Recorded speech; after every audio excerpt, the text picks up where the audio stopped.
innovators and innovations. And today we've got a group of people who have worked in Singapore at the National University of Singapore on culture and coaching. And so I'd like to introduce them. We'll start with Catelijne Coopmans is Director of Studies at Tembusu. She draws on a background in social studies of science and technology, and she's been working with colleagues and students to build an engaging, interdisciplinary, student-centric educational program. We have also with us, hi, well, let's say hello individually. Hey Catelijne. Hello, hi. Say hello. Great, hi. Thanks. And then, so we also have with us Sonja Chua, a third-year pharmacy student in Tembusu College. Good morning, good evening, Sonja. Hi, good evening from Singapore. Yeah. And also joining us from the West Coast and the States, we have Mavis McAllister, who has been working with Tembusu and the third-year experience while completing her second master's in clinical organizational psychology. She has a background in coaching, leadership, development, and change management. I guess a very early good morning to you, May. Good morning to you. Thanks, and I'm grateful for all three of you for joining us, and I'm anxious to get started because what's going on at Tembusu is very exciting. But before we jump into that, I guess maybe each of you could share sort of one something about yourself outside of the classroom or outside of working in higher education, just something that would help our readers or help our viewers get to know you a little bit better. Maybe Catelijne, let's start with you. Sure, yeah. So I had to think long and hard about this, but one thing I enjoy doing outside of work is music, especially attending my fortnightly piano lessons here in Singapore. Great. Yeah, I remember talking to you about that, and that was something that you've done for a long time. Mm-hmm. Sonja, how about you? What one thing you'd like to share with our viewers today? Well, besides not studying, which is very rare, I'm actually studying biblical Greek outside when I have the time. So like theology, ancient Greek. Oh, very cool. Yeah. So that's then thank you for sharing that. And May, how about you? Maybe just one thing that our viewers might find interesting about it. Well, I am working on that thesis, which is kind of all-consuming at the moment, and it's about leaders who become heroes.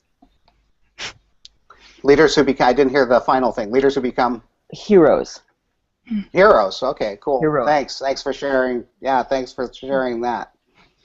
So, and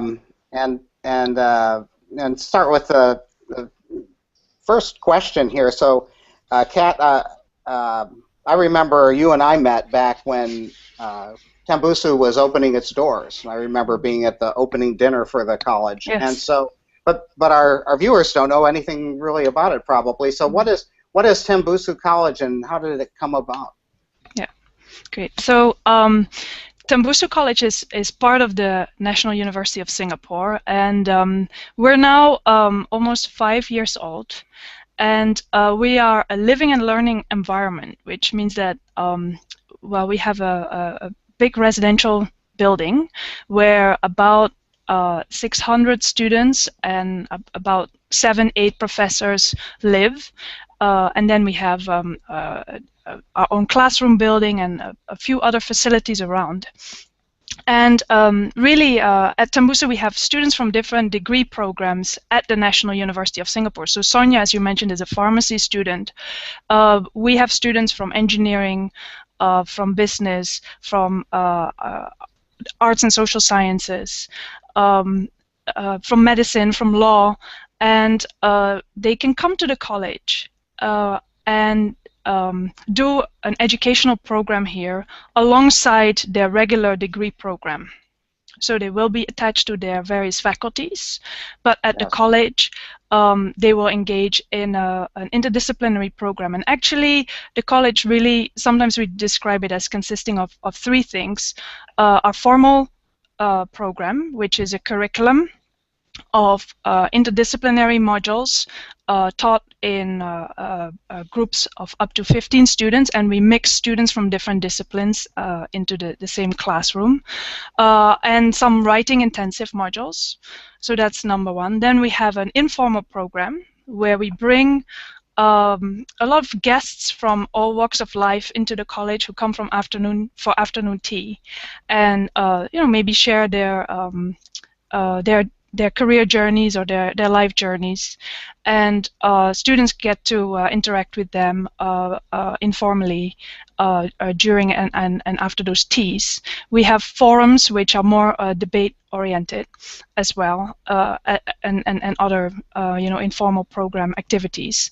And then the third component really is student life, and this is where students take the initiative to form what we call interest groups, which could be clubs or teams or societies that work on or get together to do various things. Some of these things are music related, sports related, photography and design, writing, cooking, and the idea is that if you're a student, you come to Tembusu, you want to start something, you find a few like-minded people and you just set it up.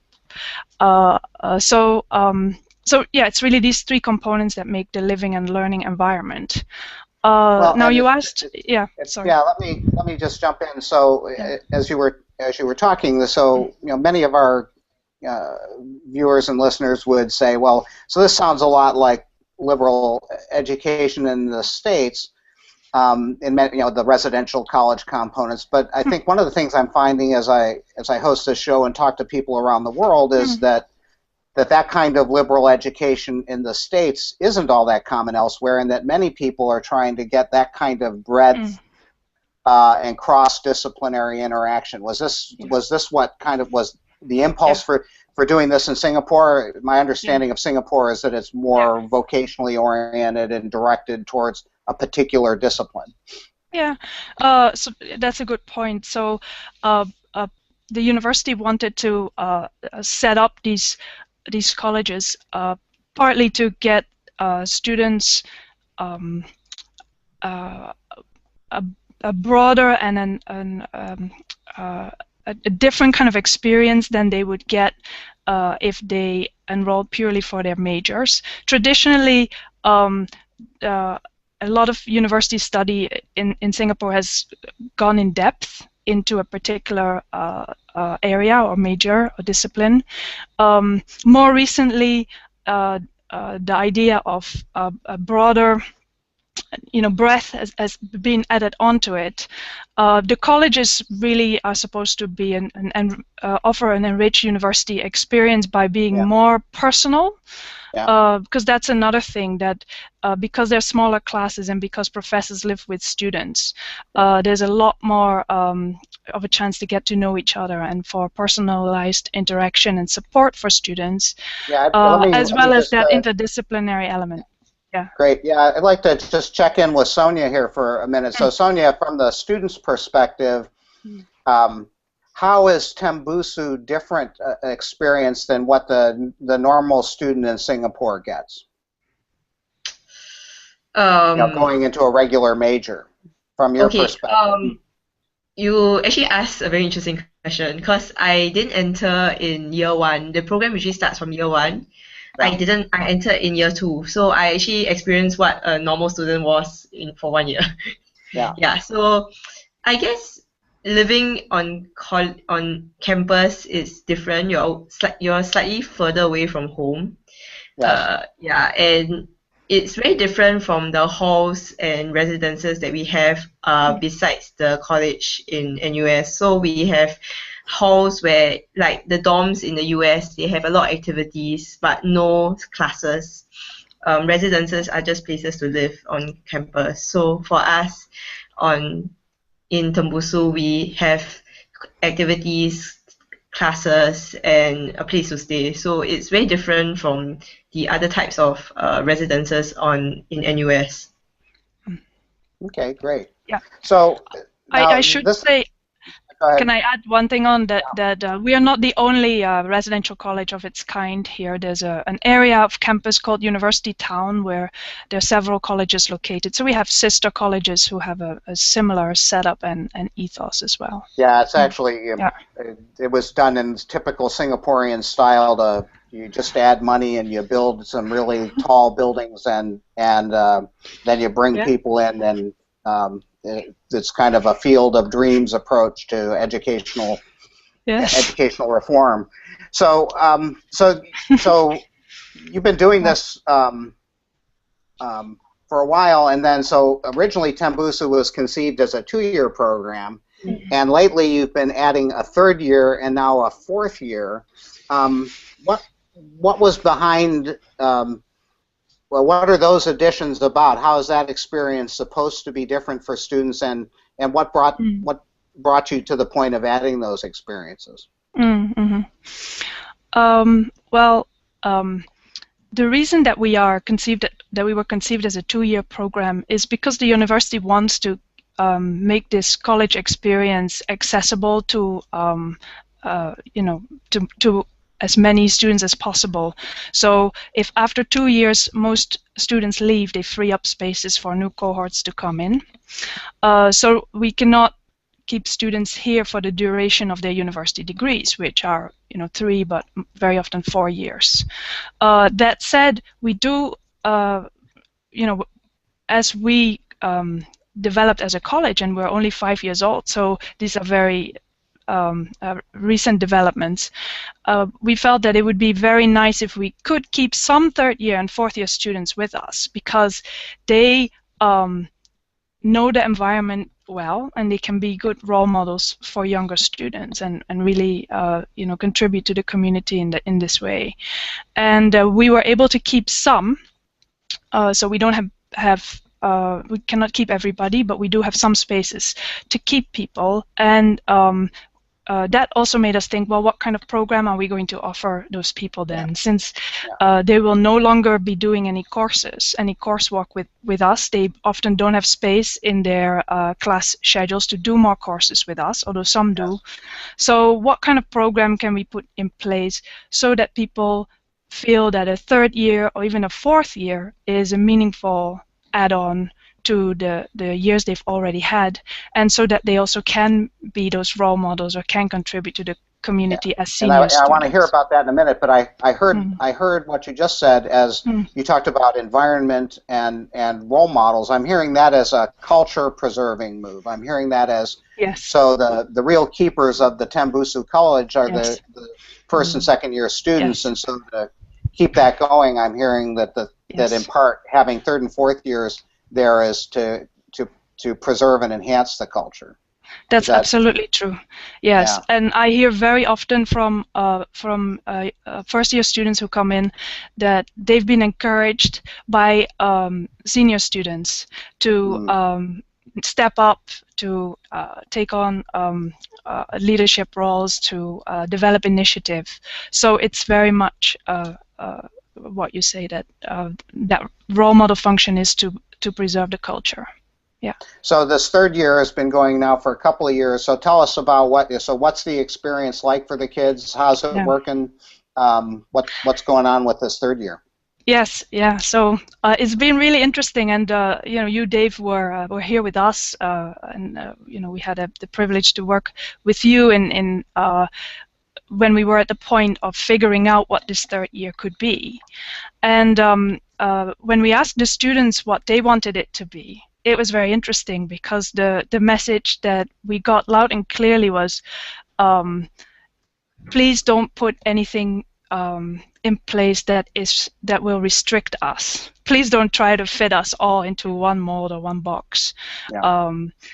We've been here 2 years. We have a sense of what one can do in this kind of environment, and we just want to do more of that, or deepen that, or broaden that, whatever that is. It can be related to the educational program we do. It can be related to representing the college, doing outreach. It can be related to these interest groups I mentioned earlier. But students gave us a sense, well, we have a sense of the value of this place, and we can work with this. Let us work with this. Give us the freedom. So we did that, and the first year we ran it, it was very much set up as a go and do your own projects kind of thing, where we put in place an infrastructure for students to connect with each other, for students to connect with faculty. But the idea was you develop your own projects out of the desire to do certain things, and go and run with it, and we'll support you, and we are curious to see what you come up with. So that was okay, but I guess there were some downsides in that. After one semester, the feedback we got was, well, this is all good and well, but we would like a bit more structure put in place for us to know kind of what we can do and to support us in doing it. So we had to rethink that a little bit, and partly the personal development workshop series we run now was set up as a result of that feedback, as a response to it. Yeah, and let's talk about the personal development workshop. So and I think this is one of the things that I find very exciting about what you're doing. That we think of higher education as fundamentally about personal development, and yet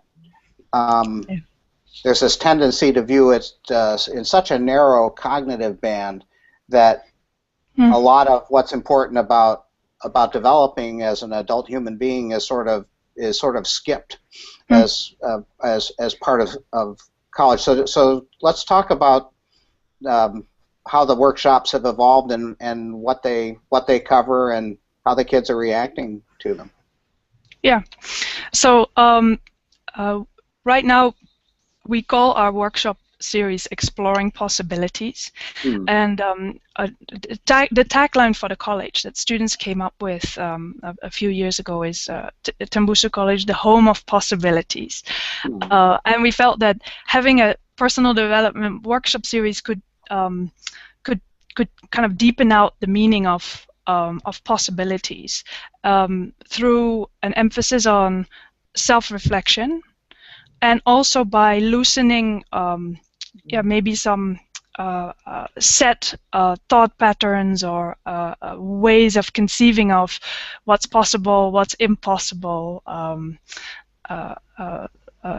for students and with students.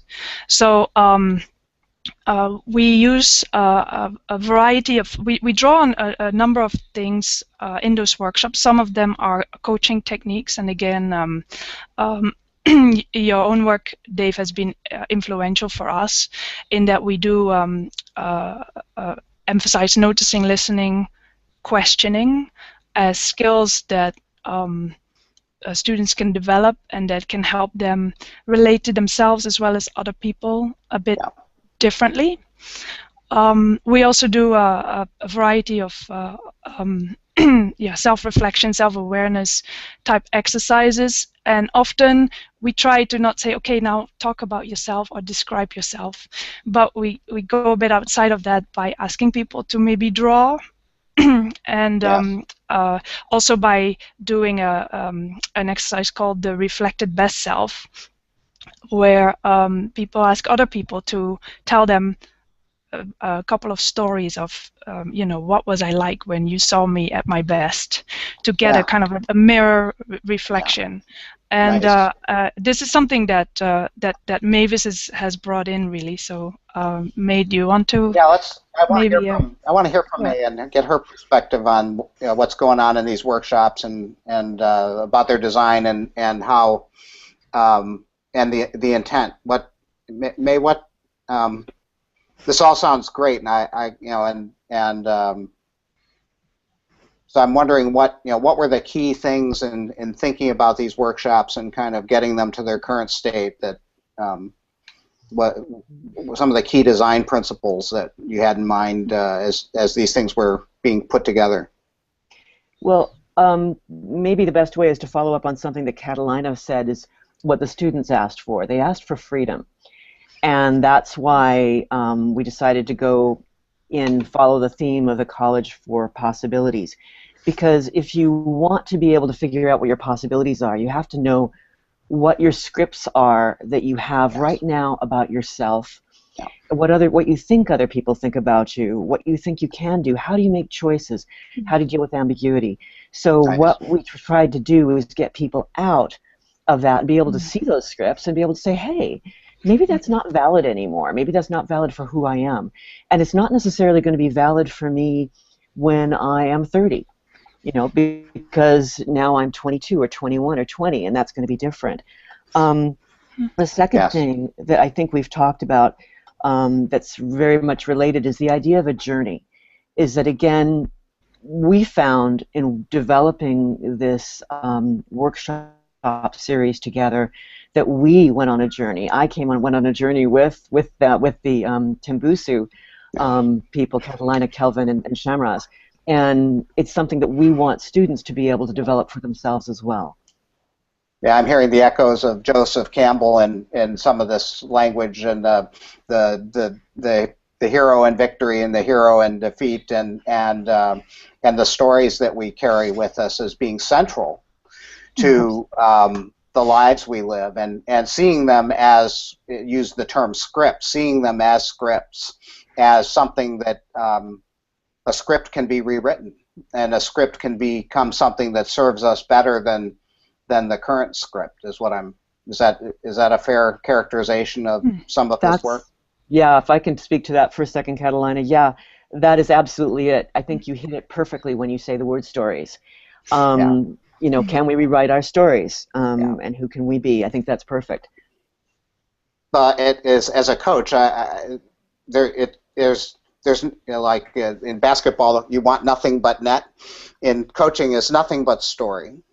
And first, you've got to get people to understand that their stories aren't the truth. That the story is a story. It may serve you, and it may not. But you can be in choice. And until people notice that those stories are sort of there and kind of in many ways running the show, there's the possibility, and I love your language. The language that's in all this is great. The sense of possibility. It's interesting, though, May, I was listening at first. You said, well, the kids wanted freedom, but they also wanted structure, and that tension between freedom and structure, and these experiences is so interesting, and shifts when people understand how free they are. They want more of it, but until they get that, they like the comfort of the script.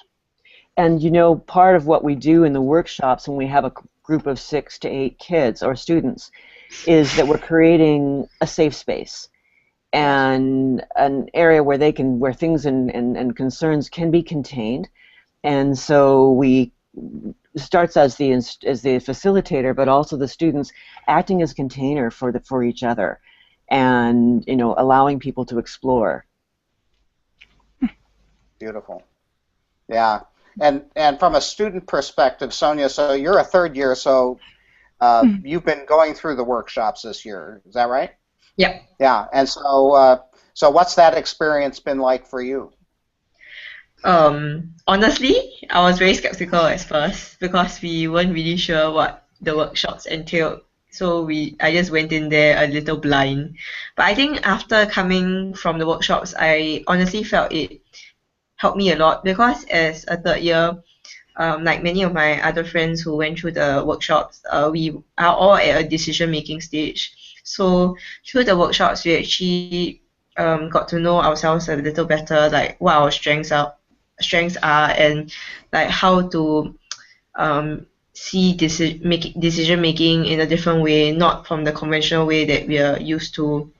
And through the active listening component, it helped me quite a fair bit when I went back to help with the module that I'm assisting right now. in Tembusu. Mm-hmm. Well, and so you say it had an effect. Is there what thing in your life, or what one big thing about how you think about yourself? And this is a fairly personal question, and I'll respect if you're reluctant to answer. But I guess is there something that you found out about yourself that was a little bit surprising that you're glad you found out as part of this journey?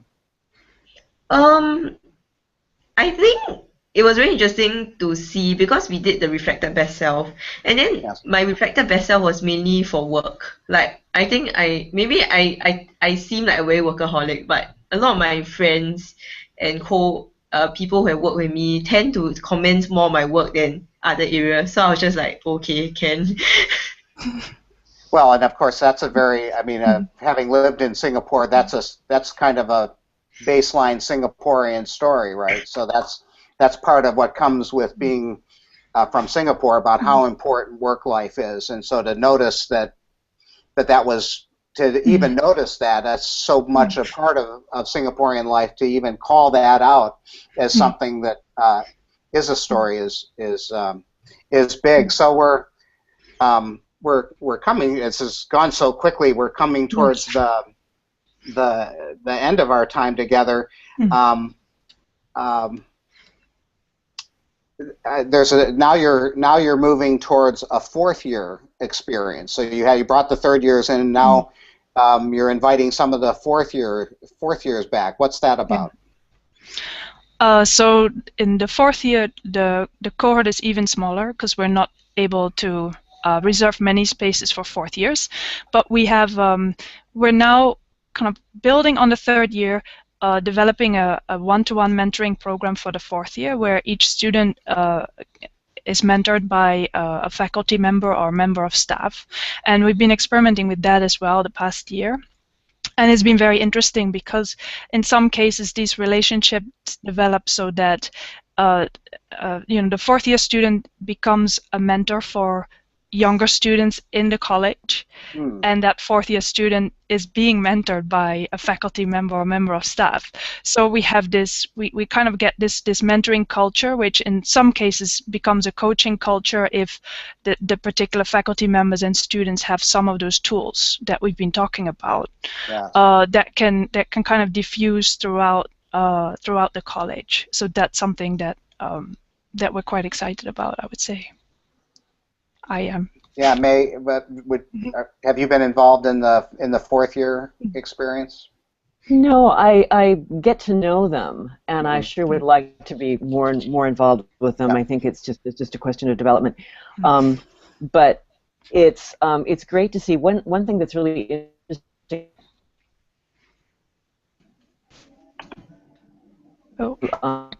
Yeah, we've lost you. Your bandwidth is cut out on us. Okay. Are you still there?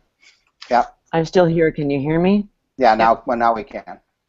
Okay. Something that I'm not sure has come across in the interview is when you see Catelijne and you see Kelvin and Shamraz and those who are involved in this, is their commitment to this? I was very. It was amazing how committed and how fiercely committed they were to figuring out how to do this and to go out of their comfort zones to create something that would be good for the students. So I'm looking forward to see what they do for the fourth year. Great, yeah, and it's Kelvin. We should have said earlier, was going to join us today, and it would have been really good to hear his perspective, but he was called away on a family emergency, so May agreed to step in at short notice. And we hope that it's nothing serious and that it's soon over. So so as we wrap up our conversation, it's been too short, and it's very exciting. I think, if you were to, if sometimes I like to say that if you could do one thing to get higher education to change, if you could get students to listen to faculty, to listen to students, to listen to administrators, if we could install a culture of listening, we'd be about 80% of the way towards completely reforming higher education because no one would find the situation tenable. But until people are actually listening to each other, the status quo can and does persist. So it's a beautiful thing that's happening at Tembusu, and I think a model for both how to explore such a thing and some of the particular practices. But and I'll give you, Catelijne, the last word here. What one other thing about the things that you're doing in Tembusu would you like people to know about? I guess this builds a bit on what May was saying earlier, but one of the things that has been very moving for me personally, and I think has really contributed to all of this, is the team that we've been able to put together and work with on this. People with very different backgrounds, quite different experiences to draw on, but a similar commitment to experimenting with things that might make a difference, and also a commitment to working with and trusting our students, and that's been really great. And I think, yeah, when I think about the whole thing, that to me stands out as something really important and very valuable. So if people want to find out more about Tembusu and more about what you're doing in the 3rd and 4th year with coaching and mentoring and personal development workshops, how can they find out more? Good question. So we are, because we've been so in the middle of this, and this is still so new to us. We are only beginning to share our story and put some information on our website. So there's some of that now. There will hopefully be more of that fairly soon. People can contact me or Calvin, and certainly through the information that is associated with this this conversation, and also the Tembusu College website, which should be easy to find. We have a short video clip associated with this that introduces other members of the team as well, and May is also in it, and we are showing off one of the techniques we use in one of the workshops, so that might be, and as well as the space that we use, so that might be interesting for people to see. Good. Yeah. So they can go to the website, they can write to you, and they can watch the video, and the video is linked to the announcement for this program on the Big Beacon site. So I want to thank the three of you for sharing your mornings and evenings with us respectively, and best wishes to you as you take on and continue to develop this important educational initiative. Thanks a lot. Thank you, Dave. Thanks. It's been a pleasure sharing this. Thank you.